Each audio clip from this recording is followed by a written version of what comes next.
First India news की खबर का मतलब सॉलिड इंपैक्ट। जी हां, फर्स्ट इंडिया न्यूज की खबर का एक बार फिर से बड़ा असर हुआ है और इसी असर के चलते बड़ी तादाद में प्रदेश के अब तक वंचित लोग भी जेडीए की योजनाओं के लिए आवेदन कर सकेंगे।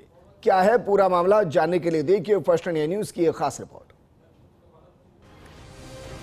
राज्य सरकार की पहली वर्षगांठ पर जेडीए की तरफ से 4 योजनाएं लॉन्च की गई थी। इनमें से कालवाड़ रोड पर अटल विहार और गोविंदपुरा रोपाड़ा स्थित गोविंद विहार योजनाओं के लिए ऑनलाइन आवेदन की प्रक्रिया भी शुरू कर दी गई।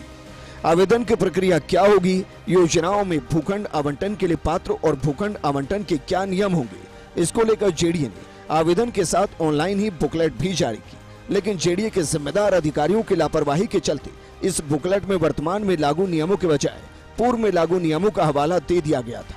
इस गफलत के चलते प्रदेश भर में कई लोग इन योजनाओं में भूखंड आवंटन के लिए आवेदन के पात्र ही नहीं थे।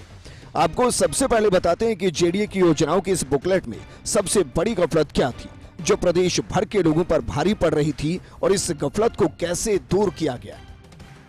इन दोनों योजनाओं में आवेदन के लिए जारी बुकलेट के क्रम संख्या 3.4 में प्रावधान था कि जिस व्यक्ति का स्वयं एवं उसकी पत्नी, पति एवं आश्रित के पास भूखंड या मकान है, प्रदेश के 1 लाख से ज्यादा आबादी के शहर में भूखंड या मकान है, वो व्यक्ति इन योजनाओं में भूखंड आवंटन के आवेदन नहीं कर सकेगा। फर्स्ट इंडिया न्यूज ने 3 जनवरी और 4 जनवरी को प्रमुखता से प्रसारित खबर में बताया था कि जेडीए सहित प्रदेश भर के विभिन्न निकायों में भूखंडों का आवंटन राजस्थान शहरी भूमि निस्तारण नियम 1974 के तहत किया गया है।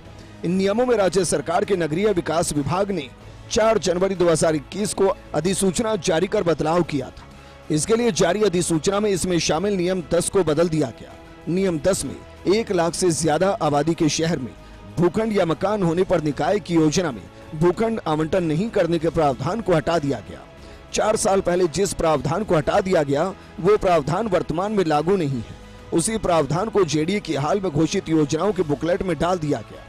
फर्स्ट इंडिया न्यूज की प्रसारित खबरों के बाद जेडीए के जिम्मेदार अधिकारियों की आखिर नींद खुल गई और बिंदु संख्या 3.4 को योजनाओं की बुकलेट से विलोपित कर दिया गया। अब जिनके पास पहले से 1 लाख से ज्यादा आबादी के शहर में खुद का या उनके आश्रित का मकान या भूखंड है, वो लोग भी अब इन योजनाओं के लिए आवेदन कर सकेंगे। इसके चलते जेडीए ने इन योजनाओं के लिए आवेदन की अंतिम तिथि को बढ़ाकर 7 फरवरी कर दिया है। साथ ही लॉटरी की तिथि भी बदलकर अटल विहार योजना के लिए 14 फरवरी और गोविंद विहार योजना के लिए 20 फरवरी निर्धारित कर दी गई। फर्स्ट इंडिया न्यूज की प्रसारित खबरों में इसके नियमों की और भी गफलत उजागर की गई थी। जेडीए की तरफ से मामले में एक्शन लेते हुए ये गफलत दूर कर मौजूदा नियम लागू कर दिए गए। पूर्व निर्धारित प्रावधानों में क्या बदलाव किए? इन योजनाओं के भूखंडों पर मकान के निर्माण की अवधि के प्रावधान को बदला गया है। अब भूखंड का कब्जा पत्र जारी होने के 7 वर्ष की अवधि में भूखंड पर निर्माण करना जरूरी होगा। आवंटन पत्र जारी होने के बजाय आवंटी को उसे प्राप्त करने से 30 दिन की अवधि में भूखंड की संपूर्ण राशि जमा करानी होगी। राशि जमा नहीं कराने पर आवंटन पत्र प्राप्त होने की तिथि से ही ब्याज की गणना होगी। जिन लोगों को पिछले 10 वर्षों में जेडीए की तरफ से रियायती दर पर मकान या भूखंड आवंटित हुआ है, वो लोग भी अब इन योजनाओं के लिए आवेदन कर सकेंगे।